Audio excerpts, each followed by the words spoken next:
What do assassins do? Well, they kill. Whether it's for a mission, for necessity, or simply out of habit. Killing is what they do. One way or another, bodies drop. And today, we're diving into the canonical in-game numbers to answer one simple question. Just how much of a killer are they? And most importantly, do they actually live up to the name assassin? And trust me, you won't believe who ends up with the highest kill count. Starting with the cockiest assassin turned wise mentor, Altair. He is considered an absolute nightmare for his enemies, and for a very solid reason. From the beginning to the end of Assassin's Creed 1, he obliterates targets left and right, and canonically, he does all of it without getting hit a single time. So, what should his kill count be? The answer is pretty simple actually. The very moment we start playing as him, Altair kills an innocent old man who had nothing to do with him or his mission. An act that sets off a chain of events leading all the way to the end of the game. From that old man to Al-Mualim, he leaves a trail of bodies behind. What's basically a casual walk through the Holy Land for him includes eliminating every key Templar in his path, killing knights scattered across the region, assassinating targets after interrogating and torturing them, and finally, killing his own mentor. Up to that point, if we only count the main story kills, the total comes to 15 plus. But once we add his kills from Revelations and factor in side missions and off-screen assassinations, that number skyrockets, reaching well over 500. Yeah, that's high. But trust me, it's nothing compared to the characters coming next. Just wait. Ezio started off pretty normal, a young rich brat from Florence or Firenze, the city where I was born. He was completely carefree and living his life without a single worry about the world around him. Until one day, everything flipped hard. With his family dead and the traitors exposed, Ezio set out for revenge. And in broad daylight, using his father's hidden blade, he marked his very first kill. That single moment dragged him into a life that would multiply that number far beyond control. And after meeting his uncle and learning the ways of the assassins, Ezio begins picking off Templars one by one, and in some cases, wiping out entire bloodlines. During this same period, he also takes contracts from his friend Lorenzo, who casually hires him to handle business. Naturally, all of that adds up. Then comes Brotherhood. In that game, Ezio completely dismantles the Borgia influence from the ground up, restoring peace, prosperity, and, most importantly, aura farming. Oh yeah. But if you think that's where it ends or that the number is already insane, just wait. It's still only in the hundreds at this point, or 67 if we talk strictly about the main story Templars. But wait, Revelations is where Ezio goes absolutely ape-ed. Sure, he keeps killing Templars and side targets, but the moment he literally blows up an entire city, that's where the count skyrockets. And even with a rough estimate, from Assassin's Creed 2 to AC Revelations, Ezio racks up a collective kill count of 1,000 plus, including side kills, main targets, and innocents obviously. This dude was genuinely unhinged in Revelations. No wonder he walked away from the Brotherhood after that. Being a Native American and a tank, you naturally expect Connor to be a killing machine, but the fact is, he actually is. Trained from birth in the core elements of survival in the wild, Connor already knows how to handle himself long before he ever becomes an assassin. And the moment we take control of him in his teenage years, we see exactly that. This is also when he scores his first ever kill, at least the first one we actually see and know about. During his assassin training, Connor racks up multiple kills that may be unintentional, but they still count one way or the other. And yes, this includes his naval kills aboard the Aquila. But once he officially becomes an assassin though, that's when things really spice up. He drops targets left and right, slaughters soldiers, burns their sources of income, and actively takes part in major historical wars, all while eliminating the key Templars pulling the strings from the shadows. Now, if we exclude side kills and count only main story assassinations, the number sits at 15. Pretty low, right? But once we add in side kills and even his DLC, which is basically a massive what if, his kill count jumps to 2,000 plus. Remove the DLC and it still lands around 1,200 to 1,300 max. We kinda expected more from Connor, but let's be honest, that's still a massive number. Now let's see how many kills the other members of the Kenway family stacked up. This guy is often described as a devil dressed as a man, and honestly, that already sets the tone. He might have a higher kill count than most, but let's break it down properly and see for ourselves. Edward's upbringing was fairly generic and normal, right up until he chose the life of privateer. and that path already required the will to kill. He did exactly that, even though most of his kills happen off screen, meaning we don't know the full extent. But the moment we take control of him, that's where the counting begins. AC4 introduced heavy naval combat and open exploration, which can only mean one thing: more bodies. Each enemy ship carries roughly around 12 to 15 men, and Edward wipes those out within the first few minutes of gameplay. Not long after, Duncan Walpole becomes his first confirmed land kill, and from there, the mayhem truly begins. Edward is seen chasing wealth at any cost, and that cost is human life. Once he starts killing, there's no real stopping him. It might not mean much to him, but when we step back and actually look at the numbers, the scale becomes painfully clear. Throughout the game, Edward eliminates key Templar figures who stand in the way of his goals and journey, along with several other characters who were just evil, plain and simple. But if we only focus on these major story-related kills, the number lands at 26. But that's just the surface. Once we include side missions, assassination contracts, naval contracts, forts, smuggler dens, and the countless ships he completely obliterates, that number doesn't just rise, it jumps from 26 to 1800 plus kills. Enough of the assassins, let's shift our focus to the Templars for a moment, starting with Haytham. At this point, it's safe to say that whenever you see the surname Kenway, it's probably a good idea to run without looking back. And Haytham absolutely carries the Kenway tradition, just not in the way you might expect. He isn't an assassin officially, so his kills aren't classified as assassinations, but make no mistake, they're still kills. Back in England, he was already feared, and that was only the beginning. In Assassin's Creed 3's prologue, he kills Miko, the head of the British assassins, marking his first in-game kill. And once he reaches America, he rises to become the Templar Grand Master there, with one clear goal: the complete eradication of the Assassin Brotherhood. So he does what he does best. He kills. Despite being playable for 3 full sequences, his major canon kills are surprisingly low. If we strictly count his confirmed canonical kills across the Assassin's Creed games, the number is just 12. Yeah, we were surprised too. But if we start adding side kills and general gameplay eliminations, that number climbs into the hundreds, likely around 200. And honestly, that makes sense. Haytham isn't a field agent, he's a Grand Master. His real damage comes from command, influence, and indirect deaths that never even make it on the screen. So don't ever make the mistake of underestimating him. Yeah, now we're talking some real crazy stuff. Shay is the second Templar we get to play as a lead, and probably the last. But his kill count? Trust me, it's way higher than you think. He started out as a regular assassin, carrying out missions, completing contracts, and of course, simping over hope. But who would have thought that this guy would shift the entire balance of the conflict? The moment he severs all ties with the assassins, he goes full berserk mode, killing every assassin who was once his ally. And even before officially switching sides, he had already taken out a handful of their ranks. So if we only count main story kills, the number sits around 7 to 10. Pretty low, right? But hold on, you're not ready for this. That's just the official kills, the ones with proper weight and build-up. So if we add in every kill that happened because of him one way or the other, the count jumps to 1500 plus. And that's still not the final figure. Add one more incident, the Lisbon earthquake, the very reason Shay became a Templar. Unintentional or not, he killed countless people in that disaster. So when you add that in, the number reaches a whooping 75,000 plus. Now let's see if the others can break this record, because I have high hopes for the RPG ones.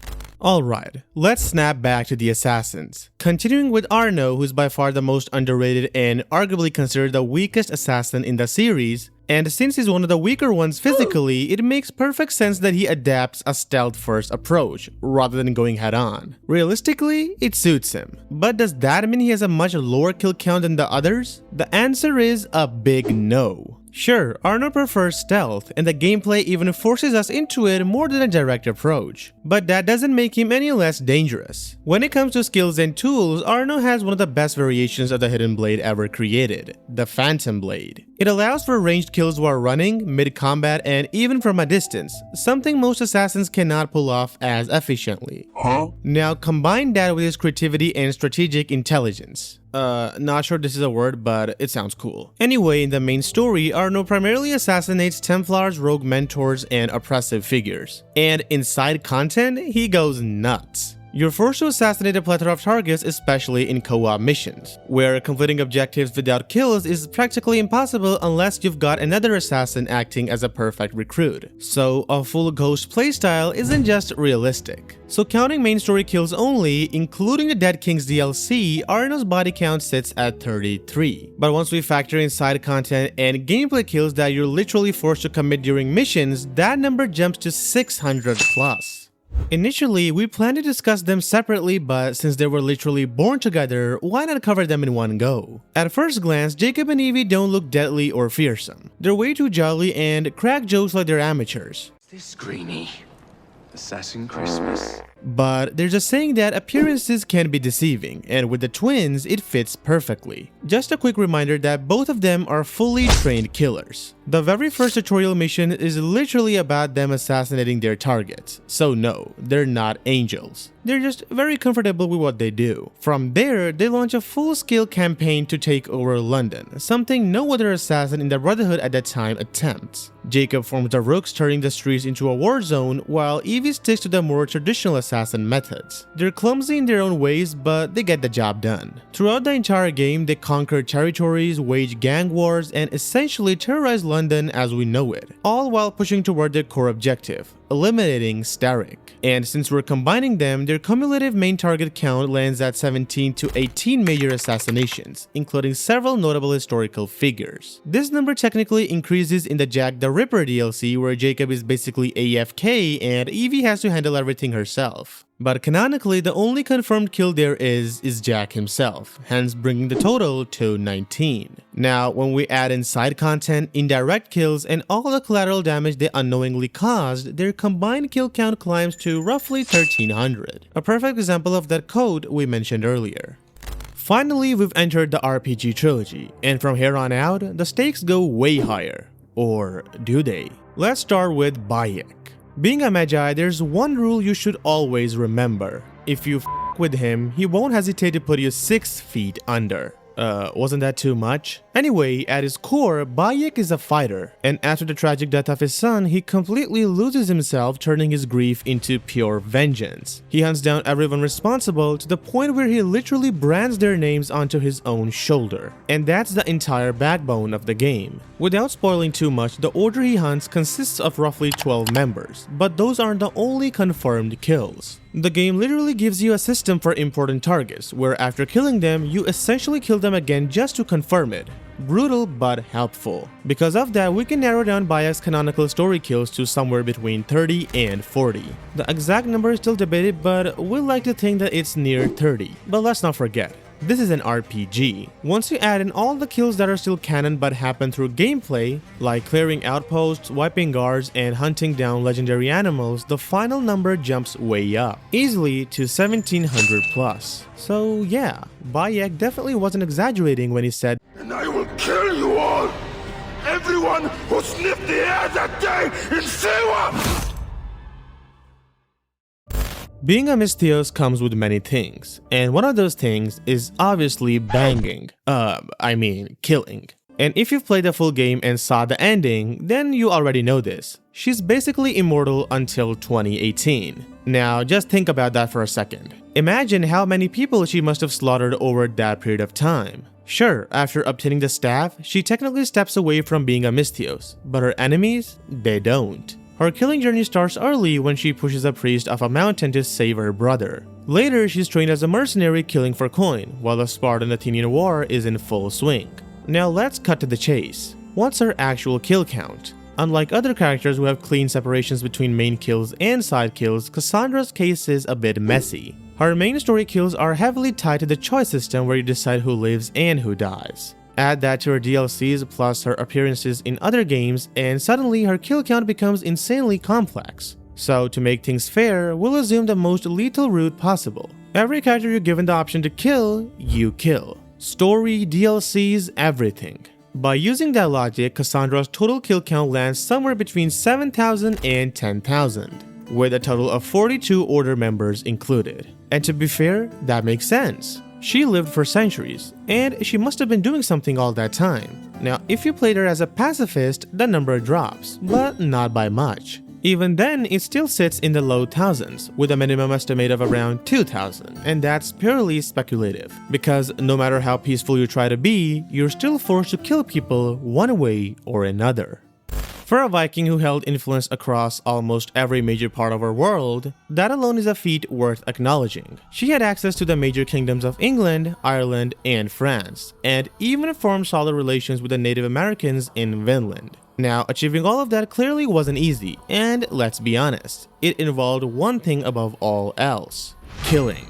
Beyond the massive sieges she took part in and the order members she eliminated, including their zealots, her kill count doesn't stop at humans. It includes animals as well. Across England, Norway, and the other regions she visits, Eivor kills more than a dozen legendary animals, not out of necessity, but for glory and challenge. And it's more important to note that everything we're discussing so far is based only on Eivor's own kills, not Odin's, whom she's a reincarnation of. And speaking of Odin, he racks up bodies in the Dawn of Ragnarok DLC and through multiple vision sequences in the base game. Since both are essentially the same entity in context, we'll give a combined estimate, while still hinting at who did what. Specifically for Eivor, as mentioned earlier, she was bred to kill from childhood. All the events she takes part in across the base game and DLCs stack her personal kill count somewhere between 8,000 and 10,000. That's equal to Kassandra's, mainly because we're counting in-game and canon-confirmed kills only. We were never shown Eivor's life stretched across different eras in the same level of detail. Now, if we factor in Odin, things escalate fast.